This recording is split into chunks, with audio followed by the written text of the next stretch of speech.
Kapag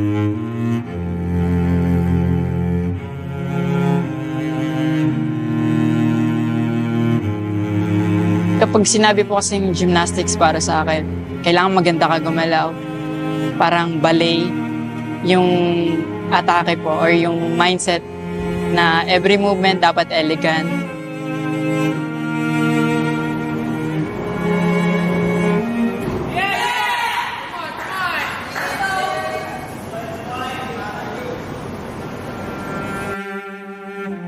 Noong 2020, masasabi kong hindi ako ganun ka-confident sa sarili ko sa mga tinraining ko. Kahit naman nag-training ako ng preparado talaga. Pero hindi ko pa rin siguro that time matanggap na kaya ko naman talagang mag-perform ng maganda. And mahiyain, hindi nagsasalita talaga. Tapos parang nakabox lang talaga siya eh. Yung Carlos Yulo ng 2020 pa. Ngayon, kaya ko na po siya gawin ng bukal sa puso ko and mas open na rin po ako sa mundo.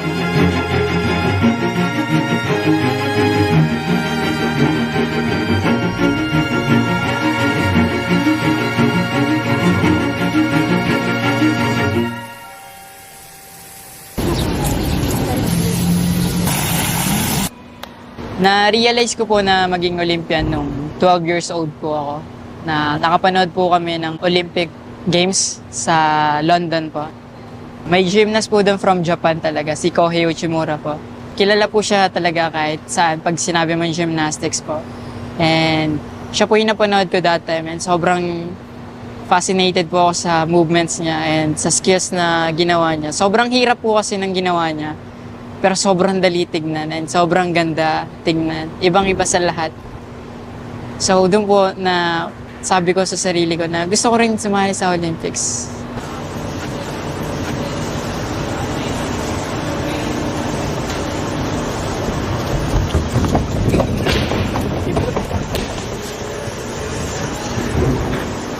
Para sa akin po kasi nag-excel po talaga ako sa gymnastics.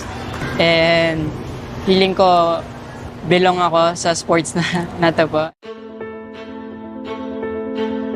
Each gymnast po kasi iba-iba ng style and kaya mo gawin yung sarili mong style and ipakita.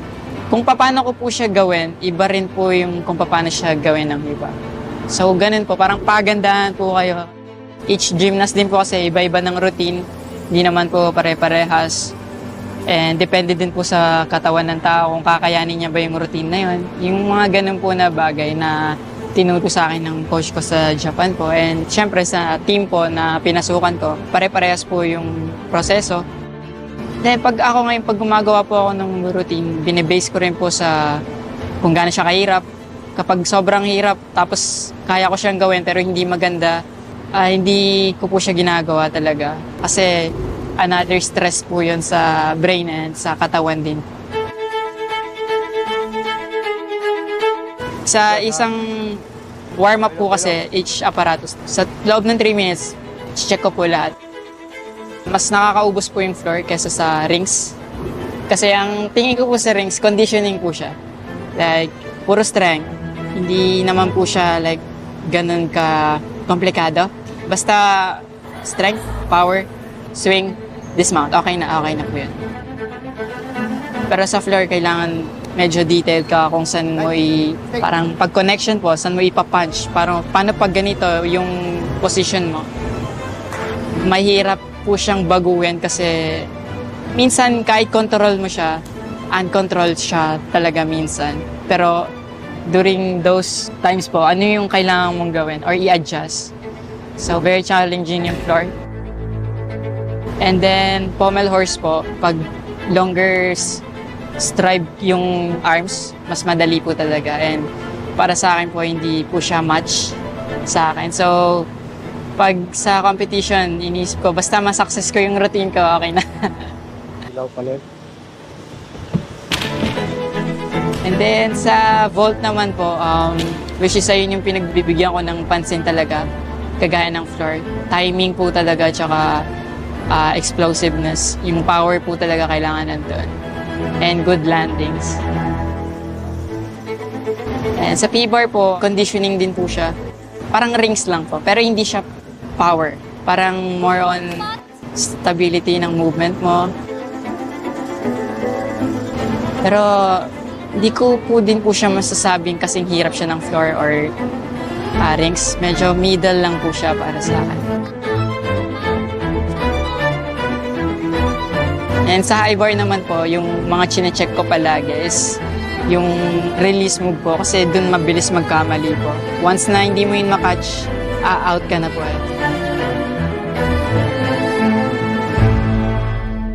So, number 1 ko po is floor and bolt. Number 2 is P-bar. 3 rings. 4 high bar and panghuli po yung pommel horse po talaga. Tapos yung utak mo, dehydrated na sobra. Parang Actually, Olympic Village pa lang po. Pagpasok dun, overwhelmed na po agad ako. Positive siya na grabe, ganito pala talaga yung stage ng Olympics. Kasi hindi po siya katulad ng ibang competition talaga. The first of his 2 vaults. Ang ano lang po, walang crowd. Pero still, Olympics pa rin po siya. Na yung pinapangarap ko dati, nung 12 years old ako, hindi ko ma-imagine yung kung paano ako nakapunta doon. Madami akong pinagdaanan, pero nung nandun na po ako, hindi ko po like ma-express or masabi talaga sa words yung nararamdaman ko that time. Competitive po talaga ako sa pagdating sa gymnastics. Sobrang challenging sa akin. Kasi isang aparatus lang yung nag-qualified ako sa Olympics po, which is vault. Pero all around po kasi yung gusto namin at floor. Sa floor, bumagsak po ako, tapos nag-domino effect po siya sa lahat. Yun, sobrang frustrated, anger, lumabas na rin po, and hindi na ako masaya, ganun. Like, parang doon siya gumuko.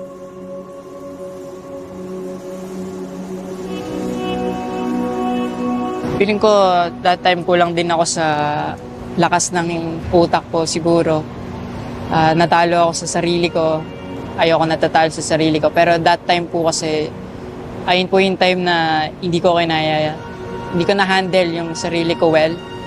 Tapos, di po ako aware na na-overwhelm ako.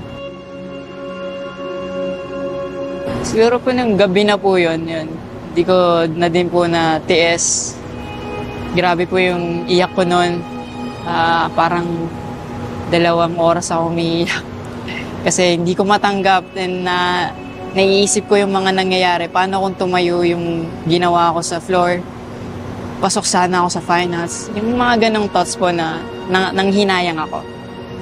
Pero wala na rin tayo magagawa. And yung mga araw na yun, like, ina-analyze ko po yung sarili ko, ba't nangyari yung mga ganon. And hindi ko rin po agad makuha yung sagot. Nakuha ko na lang siya nung after Oli. Na okay, baka nga kulang ako sa ganito. Kulang ako sa pagpapalakas ng sarili kong mindset. Yung mga gano'n po. Kasi before din naman ako pumunta sa Olympics po, sobrang challenging din po para sa akin. Grabe, yung napagdaanan ko po, hindi po ganun kadali. And maraming obstacle.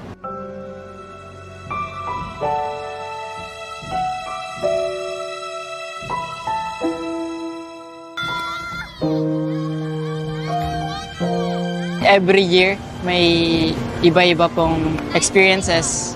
Nung 2016 po, nung nag-compete po ako sa Pacific Rim po sa US, nakalaro na po ako ng yung mga Japan, China, tapos may mga US team na magagaling po talaga. And then doon ko po na naramdaman na ganito pala yung gymnastics.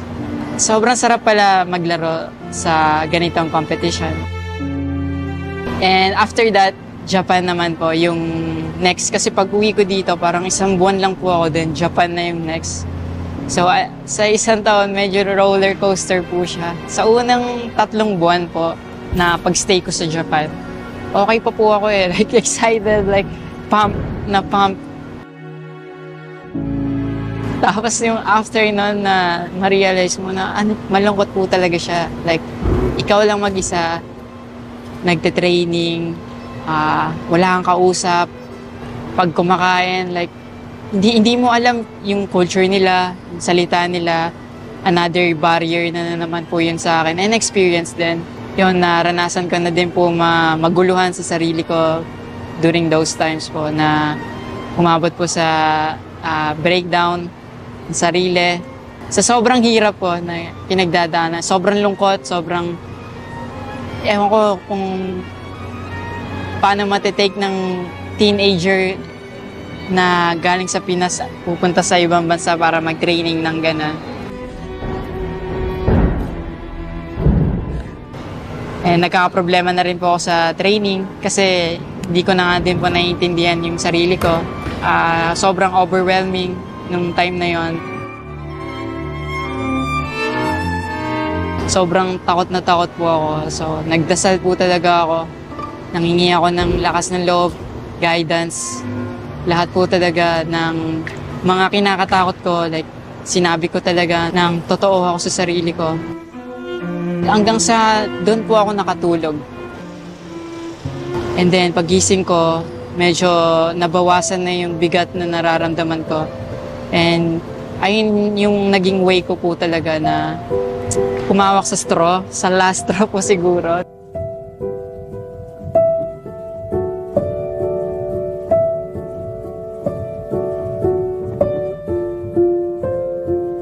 Siyempre, hindi po natatapos doon lahat eh. Sobrang hirap po talaga ng mag-improve na yung process and hindi siya ganun ka-enjoyable. Pero worth it po yun lahat. Yung ginawa ko na yun, yung pag-stay ko doon, yung hindi ko sinukuhan yung proseso, nagtiwala ako sa ginawa namin ng coach ko. Nag-trust talaga ako kay God na hindi niya ako papabayaan. Yung moment na po yun, yung isa sa hindi ko rin po makakalimutan. Hanggat nabubuhay po ako sa mundo. Routine tayo. Walang, I think psychologically, he's more tough now than when we first started working together. Before, it was the negativity. Even if he says that it doesn't affect him, subconsciously it still does. But now, he has better control of what thoughts to focus on and what to let go of. And also his mood, his emotions, he's more regulated, he's less frustrated when he attacks his gymnastics because his brain was able to rest for certain parts of his week. So now it's not just gymnastics, but now he also has a work-life balance.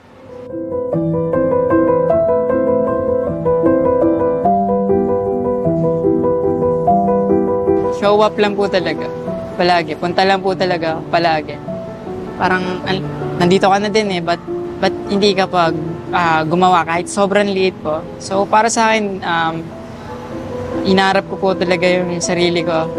Sinasabi ko yung totoo na ano ba, kaya mo ba talaga? Ba't ka pa pumunta dito? Yung mga ganong question po sa utak ko.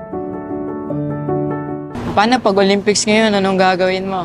Siyempre, natataranta na po yung feelings mo pag gano'n. Kahit magkamali ka, like, para sa akin, okay lang po yun. As long as tinry mo siya ng tinry, kahit ganun yung nararamdaman mo, achievement po yun and progress po yun.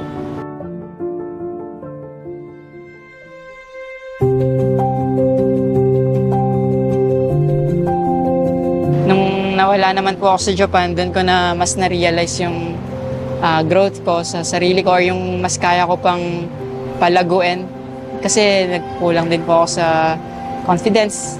Parang may wall po talaga na akong inaanap, na binibigay. Or pag lumalabas ako, parang ayoko yung nakikita ako. Yung mga ganung bagay po. And mas vocal na rin po siguro ako ngayon. Ayong napansin ko. mas open na ako sa mundo, na sasabi ko na yung nararamdaman ko na before, hindi ko siya masabi kasi hindi ko alam kung paano ko siya sasabihin.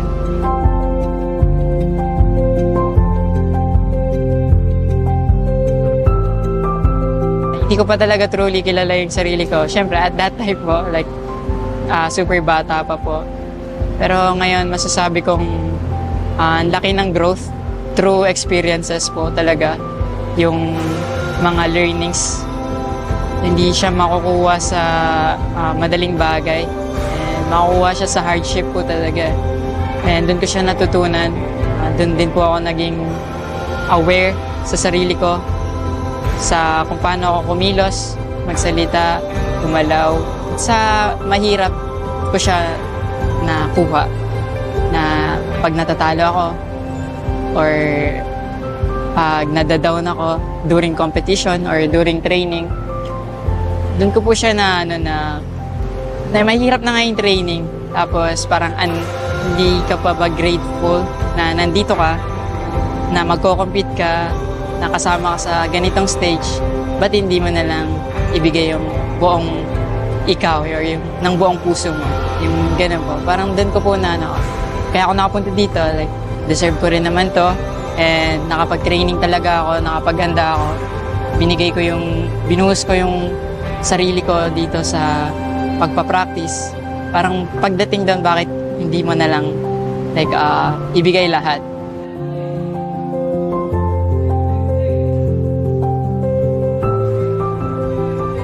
Siyempre po, hindi ko naman din po ma-achieve yun nang ako lang po mag-isa.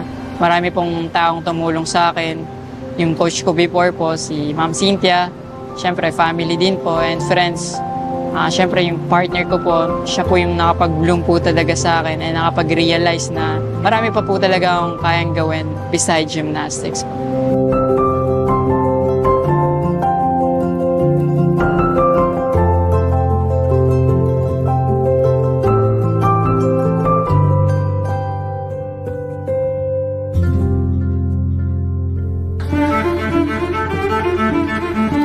Sobrang dami ko pong na-experience through gymnastics.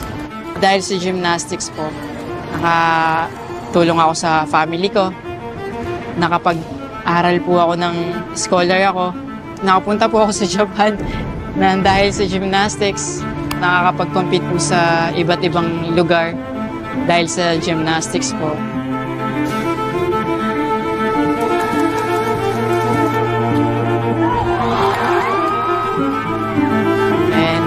Sasabi ko po na nabuo na rin po yung pagkatao ko by just doing yung gymnastics po.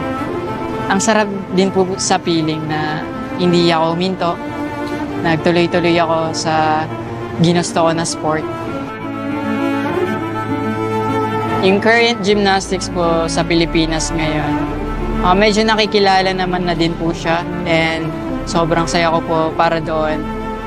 Hoping po ako na after Olympics or sana sa future po, mas marami pong bata na sumali and i-try nila kung gaano kaganda yung gymnastics and kasaya gawin siya.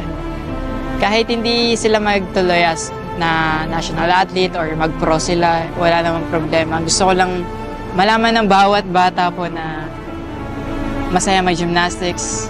And nakakatulong po talaga siya. Parang palagi ka lang matututo sa mga experience po sa buhay and sa gymnastics. Kasi pag natakot ka matalo or magkamali, doon ka na lalong magkakamali tsaka matatalo po Siguro yung mga ibang tao po na, panalo yan palagi, gano'n. Sa sports po kasi walang gano'n. Palagi kang matatalo.